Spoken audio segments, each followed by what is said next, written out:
Chapter 1 is an introduction to what economics is. I'm sure lots of you guys have actually probably taken some economics before. So you already know that, of course, it's the study of the economy, but it's about the way that people make decisions. Right? People in an economy are always making decisions about production, consumption, where to work, how to invest, things like that. And everyone's decisions are based on the same thing. We all have a limited amount of resources, right? Resources being the money that we have or the things that we have. And because those resources are limited, we have to make decisions about how to use them. Okay, so we'll start with a simple definition for economics. So the study of the allocation. Now the word allocation means distribution of our limited resources to satisfy our unlimited wants.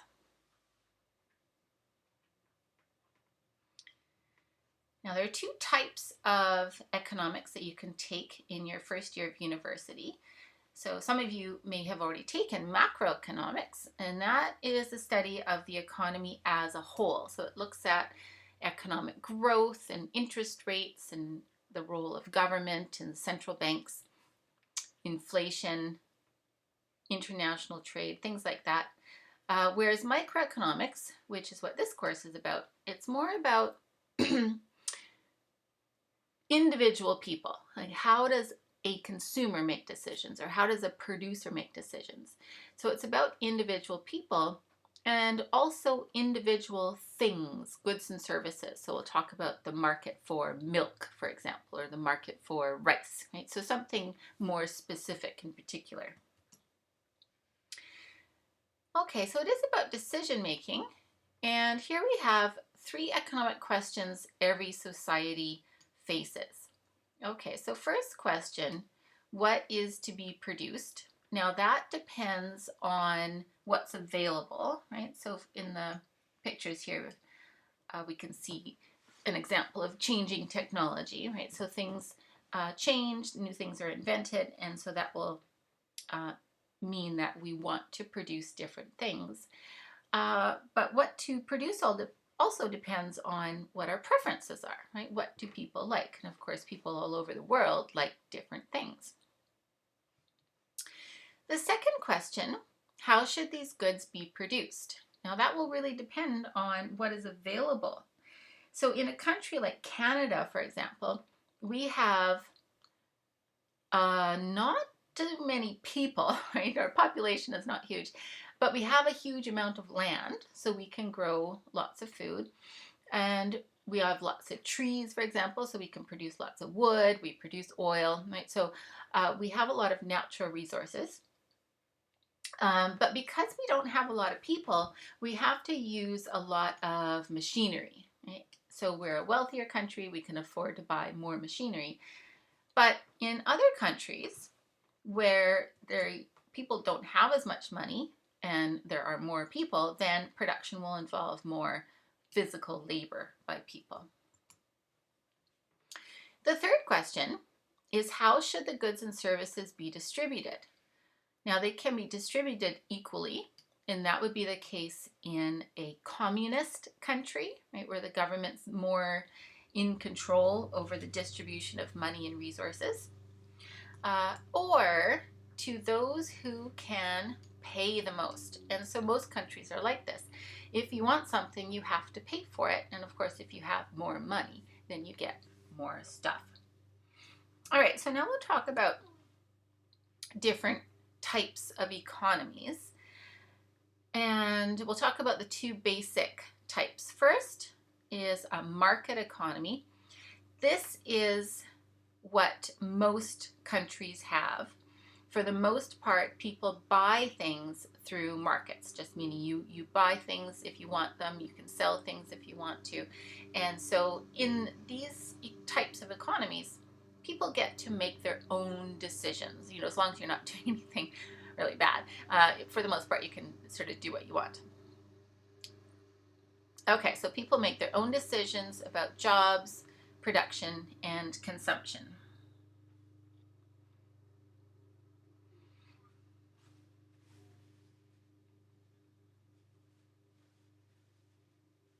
Okay, so most of us live in countries like this. We get to make our own decisions about what to do. And of course, what we try to do is make ourselves as well off as possible. So people try to maximize their benefits or well being. And economists say people pursue self interest.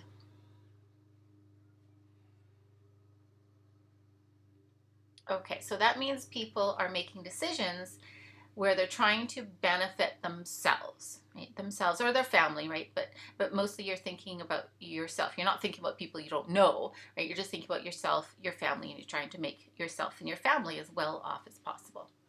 Now that is a goal for consumption, right? You try to buy things that you like the most. You try to get good prices on those things. But it's also true for your production. Whether you have your own business or whether you are working for somebody, you try to make as much money as possible. So for businesses, that is profit. When they pursue self-interest, they are pursuing profit. How do they do that? Well, they try to figure out what consumers want to buy, and then they try to produce the things that consumers will really like and want to buy. And they also try to produce the things efficiently so that they have low cost, because profit is about selling lots of output but also making sure that there's a low cost. And so the profit then is the difference between what they get paid and what their costs are. Okay, so producers have incentive to produce what consumers want at the lowest cost.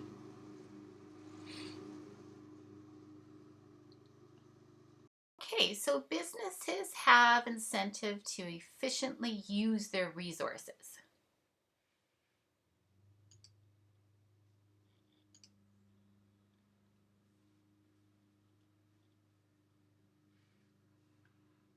Okay, now in a market economy, there is also competition. Now for the producers, that's not so great because they have to pay attention really to the market and to consumers, and they have to constantly try to think of new ideas so that they can keep their customers. But for the consumers, competition is awesome because it means that the businesses are thinking about new things for us to consume, things that are better quality, and also they are thinking about how to make the goods at a lower cost so that they can offer us lower prices. Okay, so this leads to better quality goods, more variety of goods, and lower prices.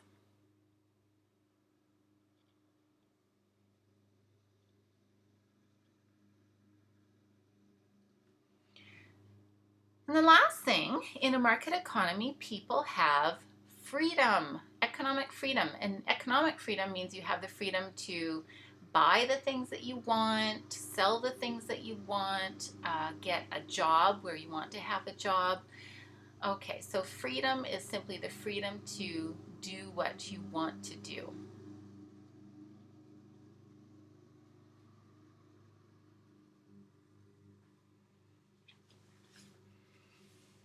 As long as you're not doing anything real bad. Okay, so of course, most countries have lots of restrictions on certain things, things where you would cause harm to other people.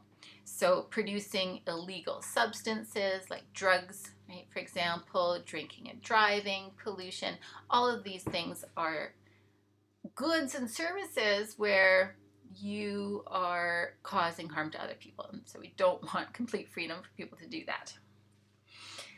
Now, the other kind of economy is when the government's in control. So this is a communist country or a command economy. Okay, so this is when the government's making more of the decisions about what people are able to do.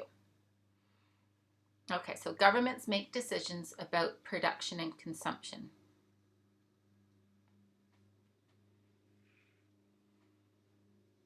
All right, so this is also known as communism. So examples here. Now, North Korea and Cuba are both communist countries still. Cuba is a small country close to the United States. Now, China used to be much more of a command economy, right? Like back over 50 years ago, right? Long time ago. And then the USSR, of course, which isn't even together anymore, but they were a communist country. Okay, now the main purpose of communism was equality, and so that is one of the good things about a command economy. If the government is controlling the distribution of resources, they can make it a more equal distribution. Okay, so the first good thing here, the government can ensure a more equal distribution of resources.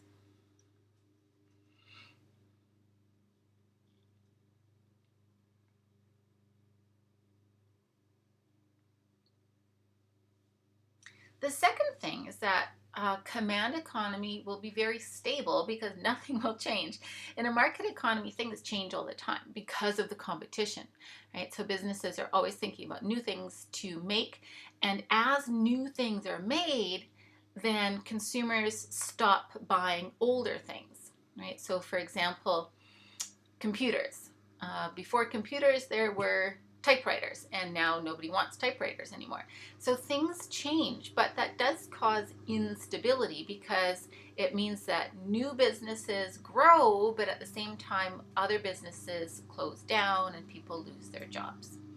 In a command economy, things don't change because there's no competition amongst the sellers, right? It's just the government that's in control. So there's no competition, there's no reason to change. Okay, so markets and jobs are stable because government initiated changes are slow. So in other words, initiated means uh, the government is thinking about the changes and coming up with ideas, but of course they're going to be very, very slow.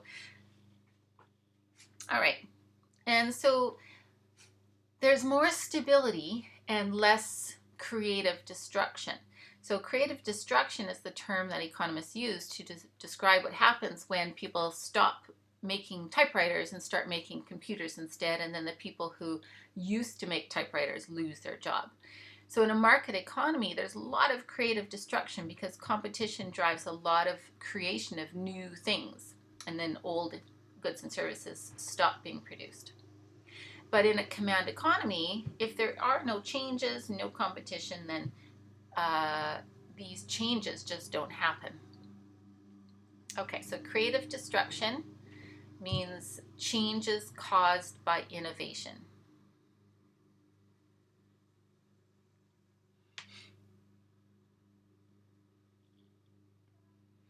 Okay, and the reason there is no innovation is because there's no competition and there's no profit, right? If the government is in control of all the industries, then there is no profit to be made. So no profit motive or competition.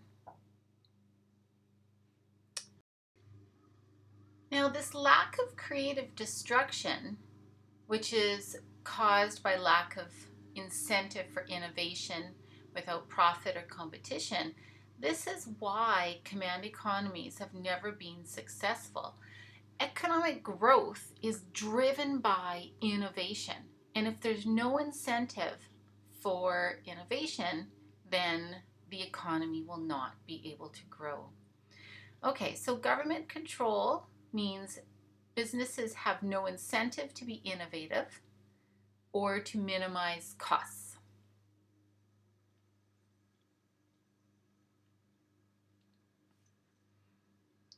Because in a command economy, the businesses are controlled by the government. So if they make more profit, they don't keep the money, right? The government will be making or collecting the profit from the businesses. And so if they aren't being able to keep the profit, there's no reward for being innovative. Okay, and then if they can't be innovative, they have no incentive to be efficient, so they're not efficient, and then economies cannot grow.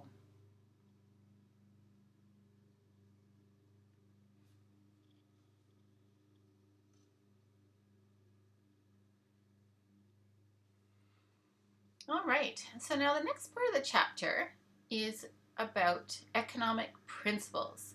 So these are the general rules that guide people's decisions, and these are the general rules that face everybody.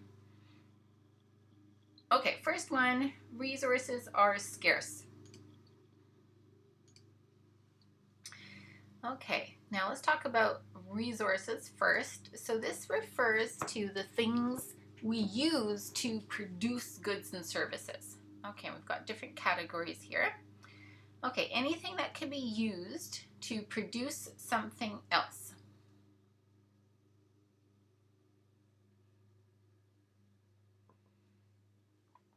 First category is labor, so that's obviously people. So work done by humans. Next is land, and this will refer to natural resources. Okay, so natural resources, some examples: soil, oil, water, minerals.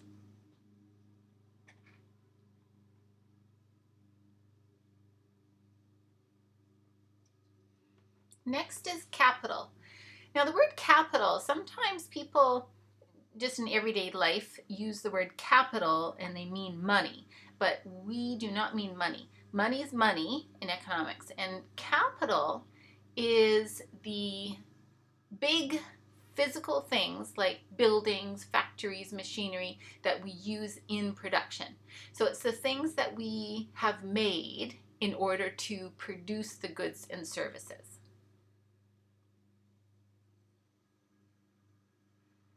So goods that have been produced to produce other goods.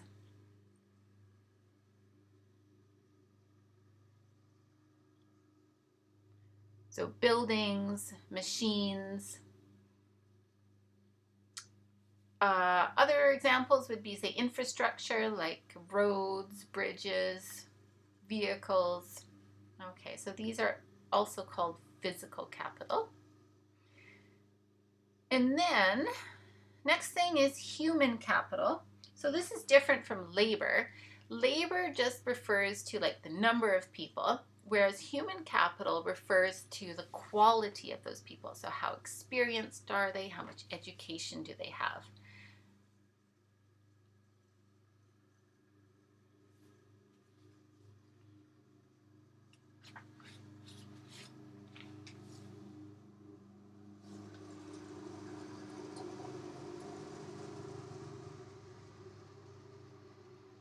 Okay, now let's go back to number one here. Resources are scarce. So now we have to talk about what that means. So to be scarce means there's not much of it, but also there's not much of it relative to how much people want it, right? So everything on earth is limited in the quantity, but we wouldn't say that everything is scarce. Things are only scarce when they're limited relative to how much people want it. And if there isn't enough for everybody to have as much as they want, then it is scarce. Okay, so we have a definition on the next page. Good. Okay, so resources are scarce when there is not enough to satisfy everyone if it were free.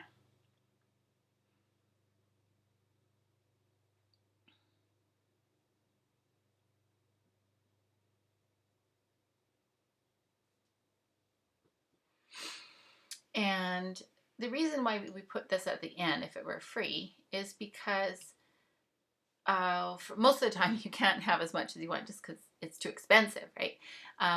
But what we really mean by scarcity is, in total, can everyone have as much as they want? And so we have to eliminate that problem of how much can you afford, right? So we're just talking about the quantity. All right, now for consumers, so speaking of things being too expensive, we are also, of course, limited by income. Now, income is not what we call a resource, though, because we can't make things from money. We can use our money to buy things to make goods and services, but we can't actually make anything from money, so we don't really call it a resource. Okay, are the following goods scarce? All right, now sunshine. No, not sunshine. That's a natural resource. There's plenty of it. You can go outside and get as much sunshine as you want, and it's free, right? And because it's free, we know that it's not scarce. When things are scarce, then they are not free, and the more scarce they are, the more expensive they will be. But if something is free, like sunshine, that is because there's so much of it, right? Who would pay for it? Now, money, yes, money is definitely scarce. You pay for money with your time and effort when you get a job. Steel, yes, that is scarce. And we know because you have to pay for it, right? If something is free, that's because it's not scarce. If something is not free, then it is scarce.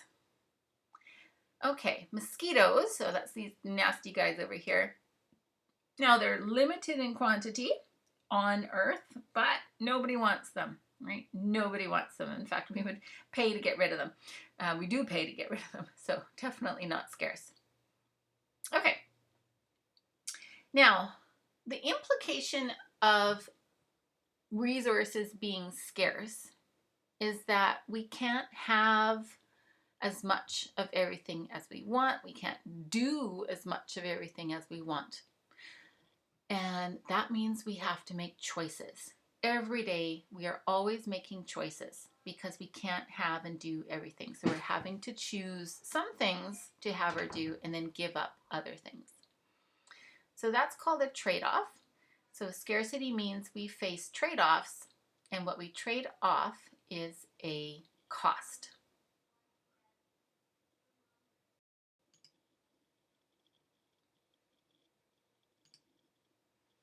Okay, so the next principle is about this idea of a cost.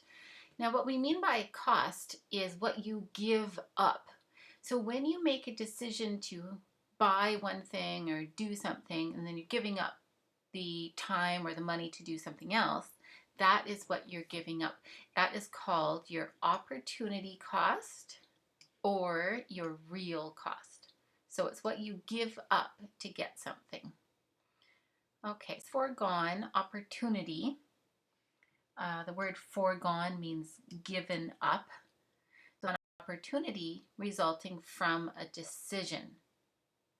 So in other words, it was your second choice. So like if you got up this morning and you had toast for breakfast instead of eggs, then your second choice was the eggs, but you chose the toast. So your opportunity cost is the eggs. You decided to give up the eggs. Okay, so it is what you give up to get it.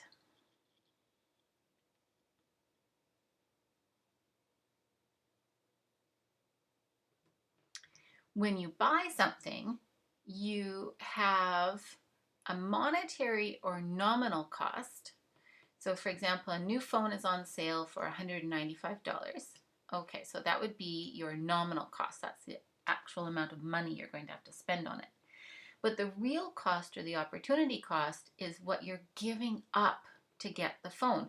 So you have to use money to have less money for so whatever else you would have bought with that money, that is your opportunity cost. So it could be food, it could be books, or you might have to earn the money, in which case you give up your time to earn the money.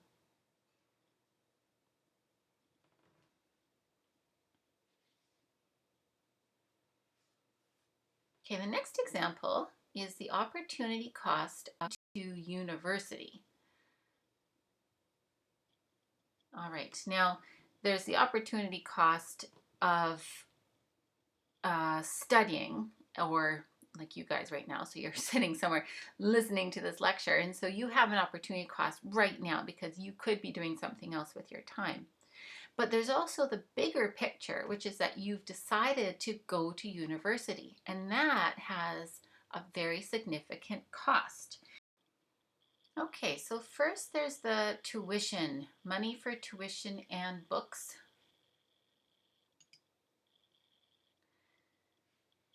And so that money could have been used for something else.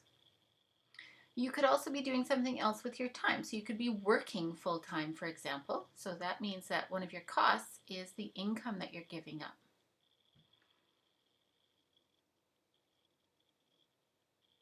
Okay, and then the last thing depends where you are right now. So I know that you guys are all over the world.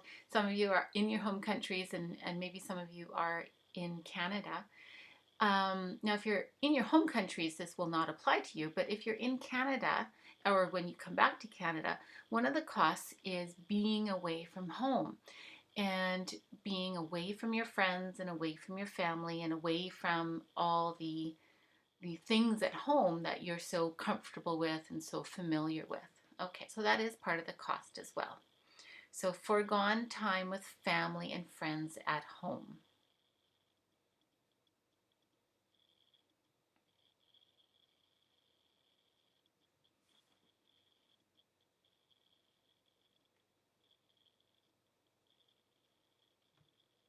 Good. Okay. Now, these are all very significant costs, but you are willing to incur the costs because, of course, you're thinking about the future benefit. And people do things when they feel the benefit is bigger than the cost. And so that's exactly what you guys have decided. Now, some people don't go to university, and those will be people who, for example, are athletes, actors, musicians. So people with some sort of talent, natural talent, where they can make money without going to school. But if you don't have any of those talents, then you have to go to school. All right. Now, the third principle, people make decisions at the margin. Okay, so at the margin means at the margin of the quantity. So when we make most of our decisions every day, it's about quantities. How much should I eat? How much should I study? How much money should I spend on this? How much time should I spend on that? And in the process of doing the activity, we are making the decision about should we continue with a little bit more or should we stop? So we're thinking about little incremental changes in the quantity, a little bit more, a little bit less. And okay, so at the margin means incremental changes in the quantity. All right, so most of our everyday decisions are about how much or how many.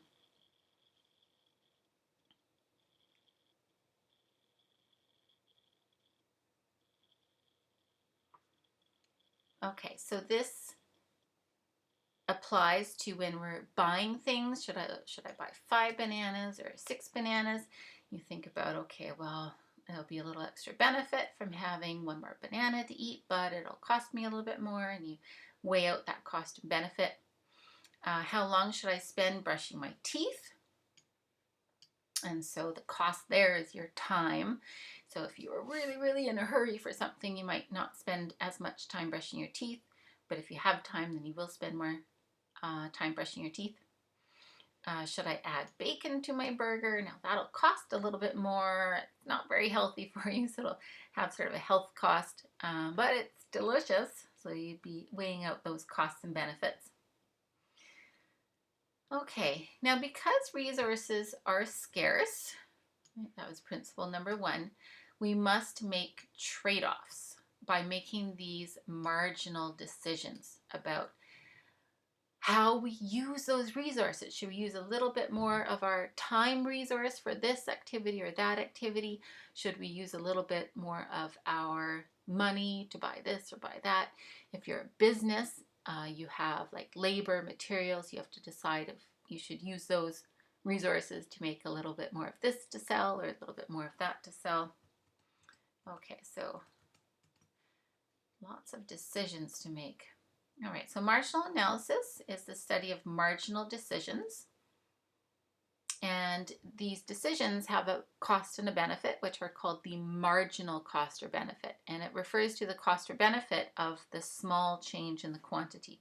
So if you buy one more banana, you will get the extra benefit from one more banana, but then you will have an extra cost of the one more banana. Okay, so marginal benefit, or MB, is the extra benefit from one more unit of an activity.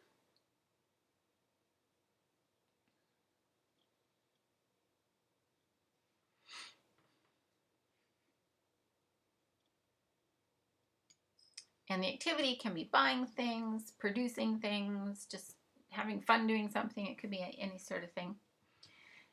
And marginal cost, MC, is the extra cost of one more unit.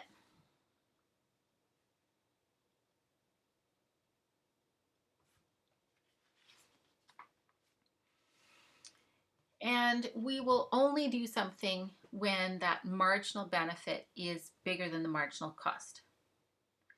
So as long as MB is greater than MC, people will do one more thing, whatever it is. Like you'll buy that extra banana, for example, if you feel the benefit's bigger than the cost.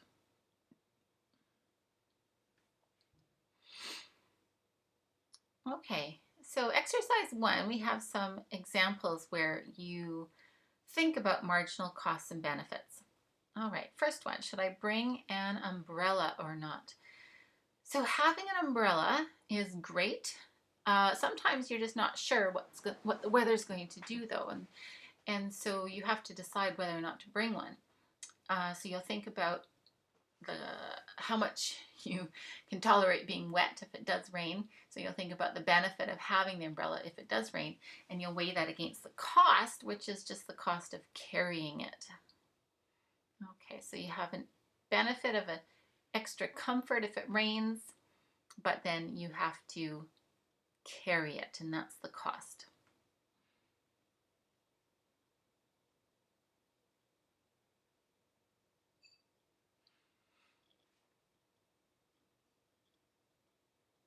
The next one, should I buy a medium coffee or a large coffee?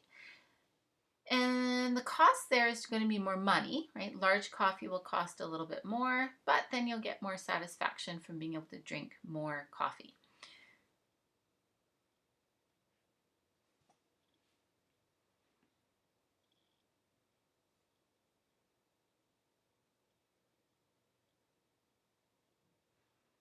The next one, should I spend the next hour studying or sleeping?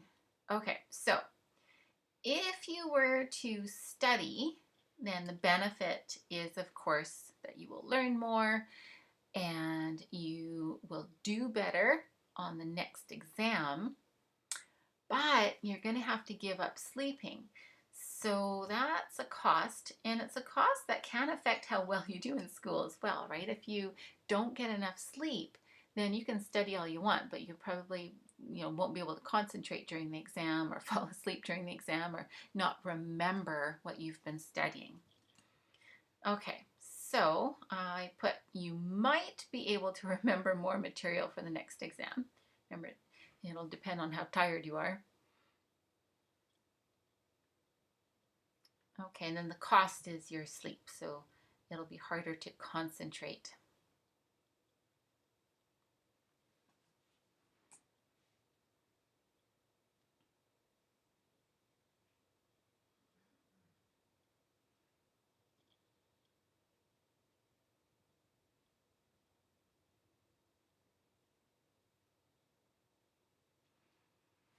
Okay, last one.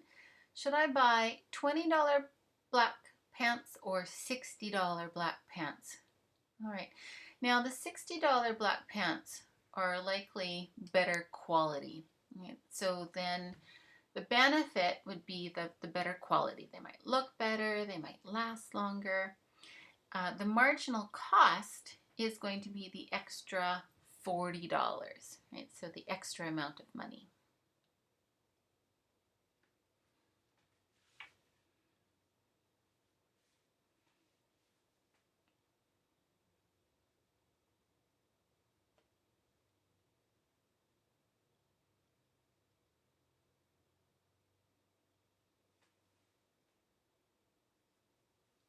Great. Okay. So we've talked about the fact that resources are scarce, and because of that, we're always making decisions. And when we decide on one thing, we have to give up something else. So that's the opportunity cost. And most of these decisions are decisions at the margin. So we're thinking about the quantity of things.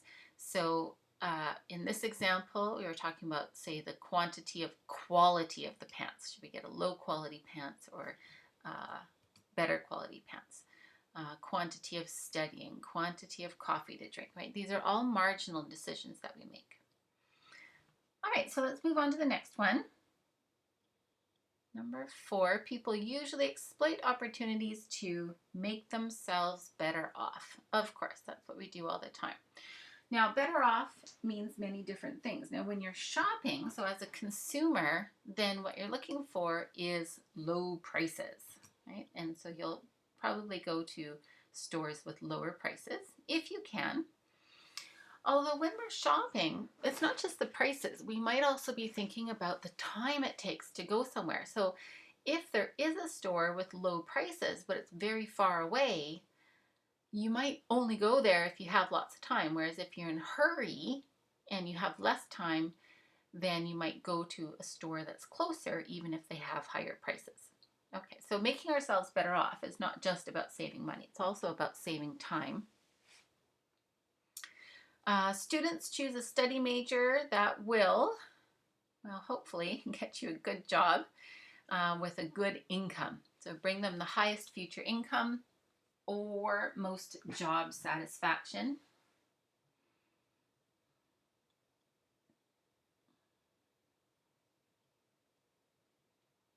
Okay. And when opportunities change, we will make changes to how we behave. So for example, if gas prices increase, people respond by either taking the bus, or if they can afford a new car, they might get a new car that's more fuel efficient.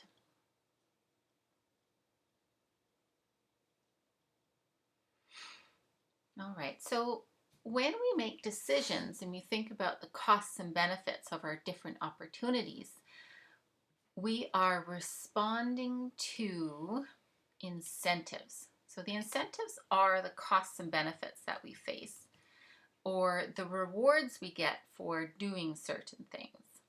So an incentive is a reward to people who change their behavior.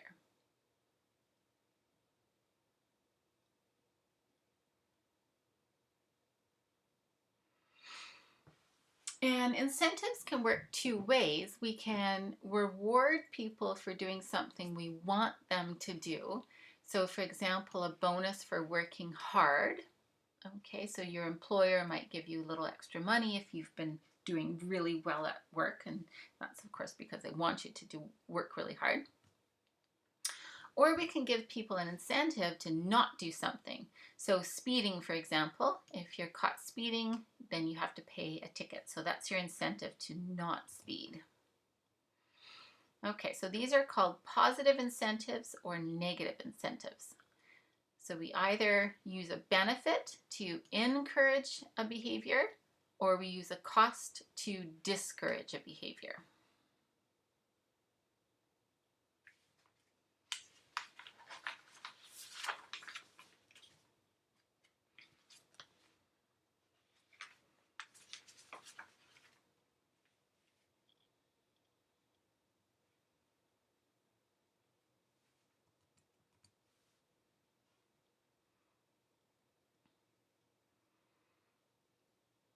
So now we're going to start talking about how people make decisions when they are interacting with other people.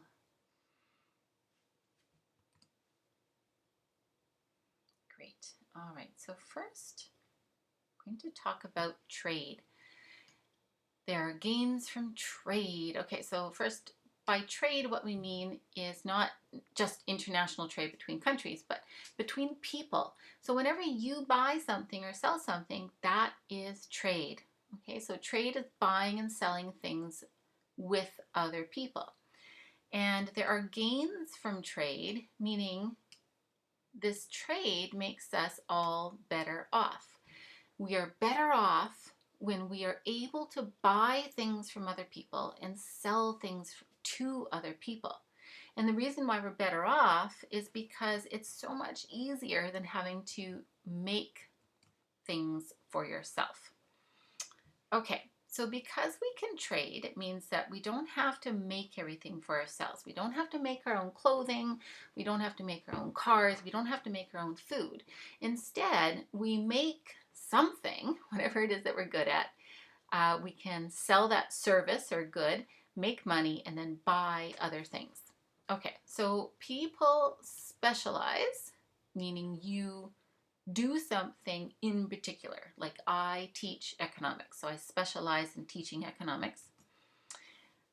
So when people specialize or divide up tasks, they can generally produce or accomplish more than doing everything for themselves.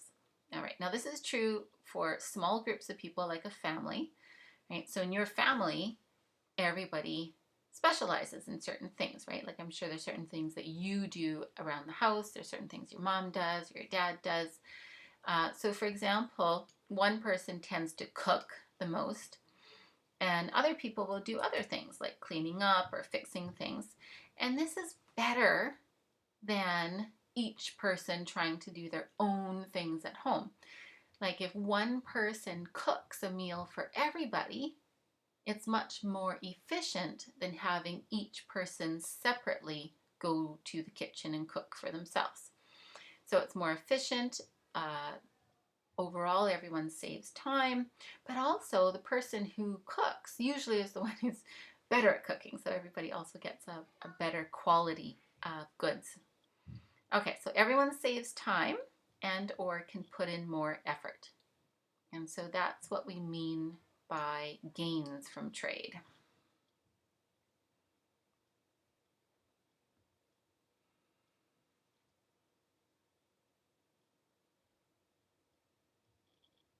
Okay, so the gains are the ways in which we are better off by being able to trade with other people. Okay, so within our families, we trade, but then, of course, within the economy, we also trade. So everybody specializes. People do certain tasks, whatever it is that you are good at. You make money and then you buy the things that you are not good at making. Okay, so people produce things they are good at doing, earn money, and buy the things they are not good at producing.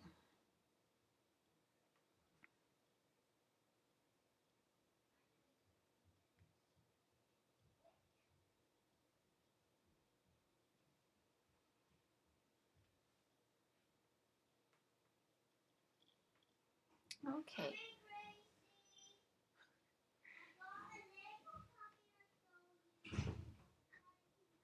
Now, we get jobs and we can buy things for ourselves. We buy our food, we buy our clothing, we buy cars, phones, computers, whatever it is we want to do. Now, the reason we're able to do that is that we have markets, and markets are the situations in which we can buy and sell. So that could be a store, it could be on the internet, just different kind of situations where people can buy and sell from each other. Okay, so markets allow for trade, and then that trade allows for specialization because you can only specialize if you can trade. So I am able to only teach economics because I know that I can go and buy the other things that I need, like food and clothing. If I didn't do that, if I wasn't able to buy those things, I'd have to spend my time making clothing or somehow growing food for myself. All right, so markets then we'll talk about next. Okay, now markets move toward an equilibrium. Now, the idea of an equilibrium is that it's like a stable situation. So in chemistry class, for example, you probably took it in high school, you would probably have done some labs where you mix chemicals together and then they might react, but then they form an equilibrium, and that equilibrium is like a stable solution. right? Stable. So an equilibrium is when things are no longer changing. So it is the same in economics, except we're talking about people. An equilibrium is a situation that is stable, where people are just happy with what they're doing and they don't want to make any more changes.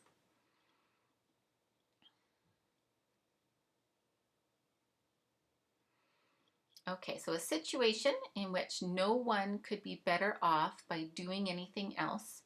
So no one has incentive to change their behavior.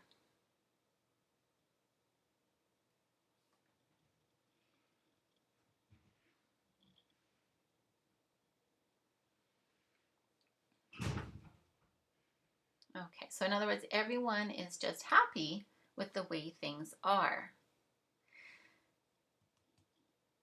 Okay, now this comes from principle number 4. So in number 4, we talked about how people always exploit opportunities to make themselves better off. Okay.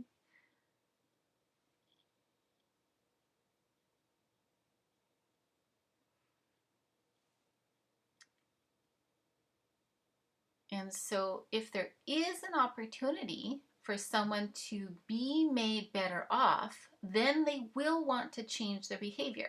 So at that point, it's not yet an equilibrium.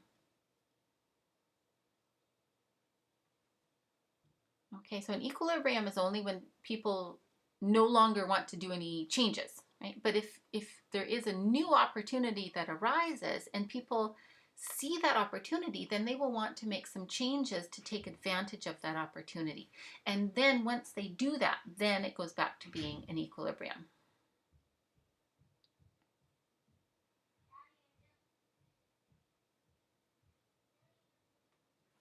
So for example, let's say the price of apples suddenly goes down. So then there's suddenly this opportunity for people to buy apples at a lower price. And what will people do? They'll want to go and buy some apples. But once everybody has purchased as many apples as they want, then the situation would go back to being an equilibrium. Okay, so here's some examples not to do with buying and selling. So first example is traffic. Okay, so here we have a super busy highway. Now imagine that, say, this lane of cars was going super fast and these lanes were all slow. What would people do? Well, the people in the slow lanes would all move over to the fast lane. But as soon as they did that, then the fast lane would start to slow down, and at the same time, the slow lanes would start to speed up. And so usually you will never see a situation like that, not for long anyway, where one lane is going faster. Usually when the highway's this busy, usually the lanes end up all going about the same speed. Same kind of idea with checkout lines at a store. What does everybody look for? Well, the shortest line. Is there ever a super short line? No, of course not, because everyone's looking for the short line. So usually all the lines are about the same. Free goods. Now, assuming it's something that people actually want, then if there are free goods available, everybody will rush over and try to get one of whatever it is. But as soon as all the free items are gone, then there's nothing anybody can do. So once these situations are at a point where there is nothing left that people can do to make themselves better off, then it's an equilibrium, right? So if all these lanes of traffic are going the same speed, if all the lines are about the same at the store, if all the goods are gone, then there's nothing people can do. So then it would be an equilibrium.